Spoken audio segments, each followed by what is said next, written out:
Galera, tudo bom? Então, vamos conversar sobre o primeiro livro que eu li neste ano de 2018, que é o Conto da Aia. Ele foi lançado pela Rocco, ele é uma reedição aqui no Brasil, acho que tinha ficado um bom tempo sem esse livro aparecer em lugar nenhum, e criou-se um super fuzz ao redor dele por conta da série, né? Que eu acreditava que a série estava no Netflix, não sei porque eu tive essa certeza na minha vida de que ela estava lá, e ela não está lá. O que está lá é o outro livro dela, né? Que também virou série. Acho que virou uma moda, né? Então, eu ainda não vi a série justamente por causa disso, que eu falei, relaxa, você vai achar no Netflix uma noite aí, você senta pra assistir. Quando eu fui sentar pra assistir, não tava lá, eu fiquei um pouco frustrada. Daí eu tentei achar, comecei a ver online, mas a qualidade tava o ó do Borogodó, não deu, então eu tô tentando achar uma fonte confiável pra assistir a série, e aí a gente pode conversar sobre ela depois que eu assistir nos comentários, ou lá no Facebook, ou etc. Então, vamos ao livro, que é tudo que eu tenho até agora, tá? Ele é uma distopia, então, portanto, é uma visão futurística do que vai acontecer com o nosso planeta, né? Ele é um livro antigo e não faz parte daquela grande série de distopias, né? Tipo Laranja Mecânica, Admirável Mundo Novo. Ele ficou meio subalterno, apesar de ter sido escrito há bastante tempo, né, gente? Agora eu não tô achando a data aqui, mas ele é década de 80, se eu não me engano, ou 60. Não vou chutar, tá bom, gente? Você me avisa lá embaixo, tá bom? O livro, então, vai contar a história de um país, não é globalizado, que nem é no 1984, estamos ainda dentro de um país em que sofreu uma revolução conservadora e uma revolução em relação à sexualidade e ao papel da mulher dentro dessa sociedade. Então, a gente começa com uma garota que tá toda vestida de vermelho, ela não mostra os cabelos, as roupas são largas, que não mostram o corpo, e ela tem uma função dentro da sociedade. E as pessoas que foram educadas como ela e que se vestem como ela, essas mesmas moças, têm uma função que aos poucos você vai compreendendo. E essa função é ela ser uma paredeira. A gente vai percebendo que a sociedade está encolhendo, as pessoas não têm filhos, sei lá, uma mutação genética, uma questão de alimentação, envelhecimento, não sei, as pessoas pararam de ter filhos, você quase não vê criança em lugar nenhum, e essas mulheres são chamadas para ajudar famílias a terem filhos, elas seriam barrigas de aluguel, só que não é por implante de, sabe, você faz o zigoto, você faz o embrião ali in vitro e depois você implanta. Não, ela tem que realmente manter um relacionamento sexual com um cara que é casado com uma mina. E ela tá lá pra ter o filho do cara, mas que quem vai criar é a mina e o cara. Então não é só uma barriga de aluguel, né? Ela também é uma vagina de aluguel. É tenso. Ainda mais na cena em que ele narra como isso é feito. Não tem nada de pornográfico, não tem nada de chocante. Mas é bizarro. Que você fala... Não, nojinho, Hecate, que coisa estranha. Dá uma coceirinha assim, sabe? Você fica meio tipo, não quero falar sobre relação sexual com ninguém por alguns dias, porque você fica meio nojinho, tá? Bom, você vê que é um autoritarismo, que os homens têm muitos poderes, que as mulheres não têm nenhum, e você vê questão de propaganda, de mídia, de armas, de fiscalização, de controle sobre as mulheres, de assassinatos e genocídios de pessoas que são contrárias a esse regime.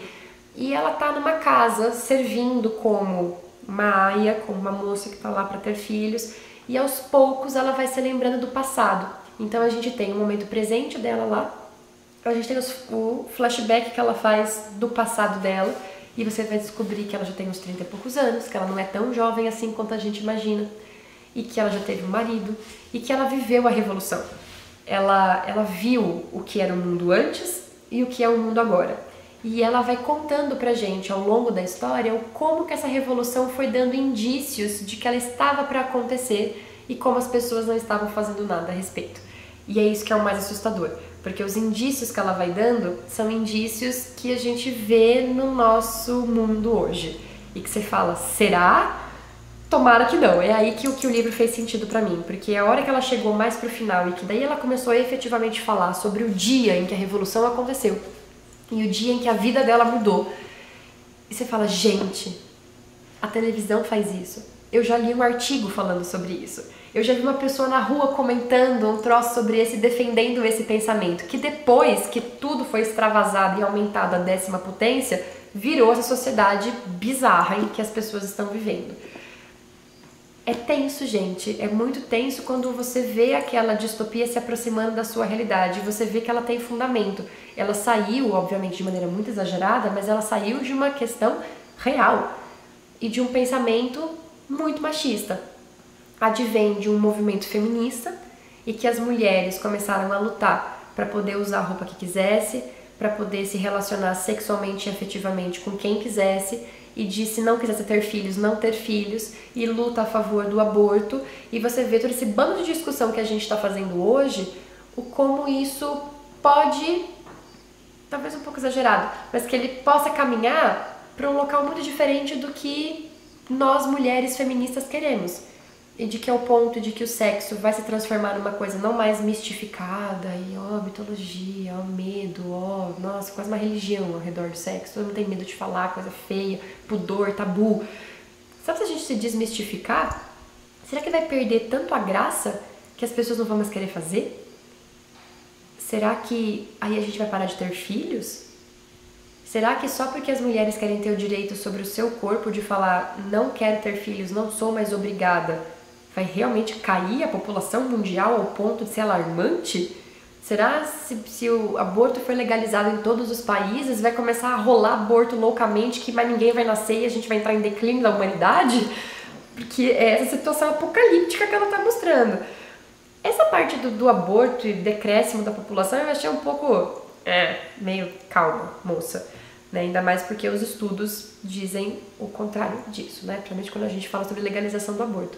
Mas a questão do sexo se transformar numa coisa tão banalizada, tão comum, que perdeu a graça e que a relação homem e mulher ficou totalmente, sabe, casar, trair a esposa, ter vários namorados.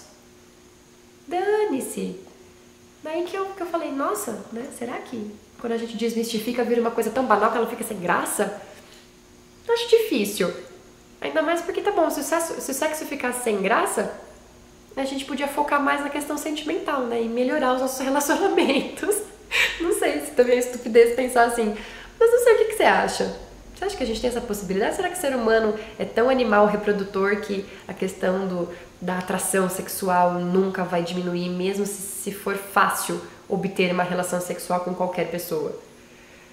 Eu achei muito mais legal os questionamentos que esse livro impõe sobre a discussão feminista, sobre a discussão aborto, sobre a discussão sexo, sobre a discussão ter filhos, muito mais da hora do que a história em si, porque teve momentos que eu achei bem arrastado, achei bem chatinho.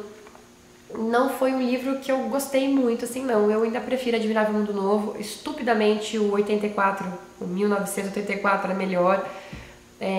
Talvez eu tenha... Não, Laranja Mecânica também é mais legal do que esse.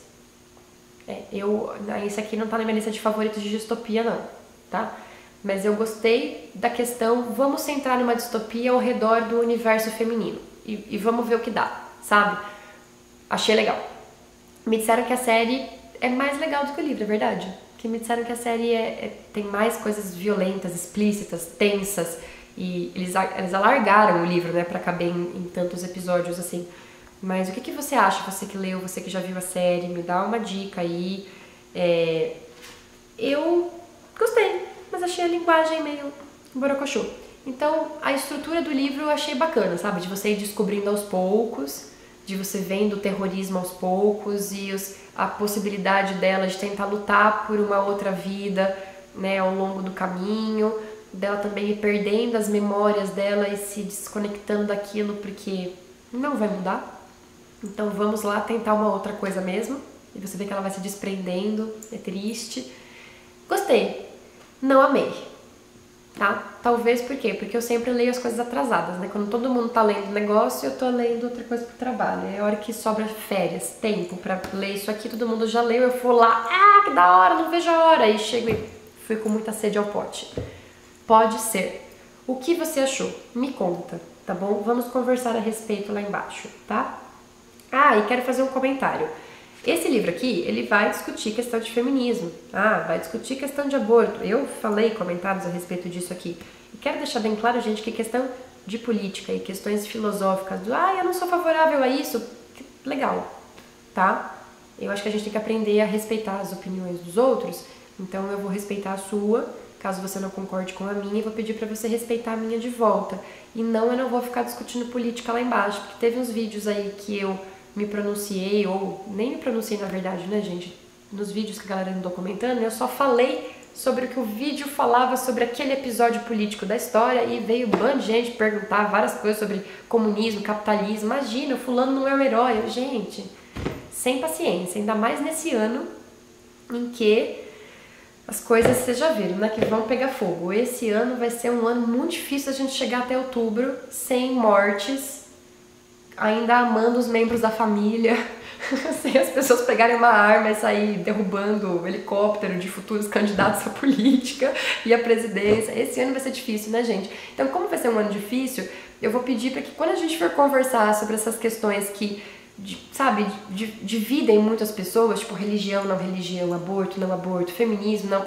Gente, vamos ter paz interior, vamos pensar bastante na pontuação que a gente vai utilizar na hora de deixar comentário lá embaixo, para eu não entender o seu comentário como grosseria, nem ironia. Então vamos ser mais claros e mais pacíficos, e mais felizes e mais respeitosos, porque assim o mundo vai pra frente. Vamos combinar isso? Tá bom? Porque tá chato, tá?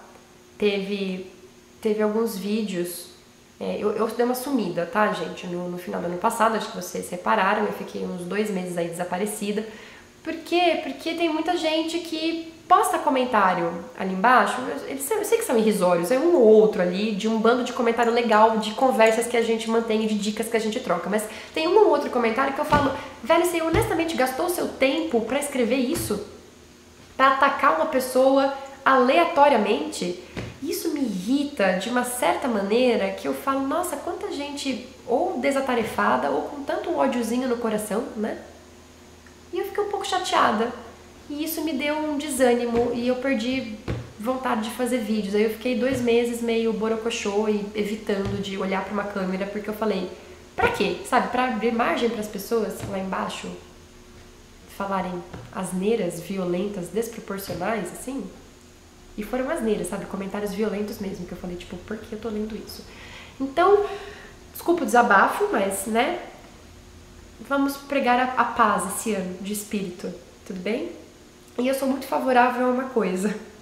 Se você não gostou, não tem por que você atacar a pessoa. Você simplesmente segue a sua vida, sabe? Ponto.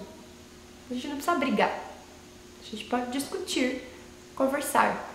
Mas quando você não tá afim, não seja grosseiro. Só ignora e segue. Acho que isso pode resolver muitos problemas nas nossas vidas hoje. Ter mais paciência, tá? Tudo bem, gente? Desculpa, precisava falar. Tava aqui, ó, entalado. Tá bom? Beijo pra vocês. Tchau, tchau.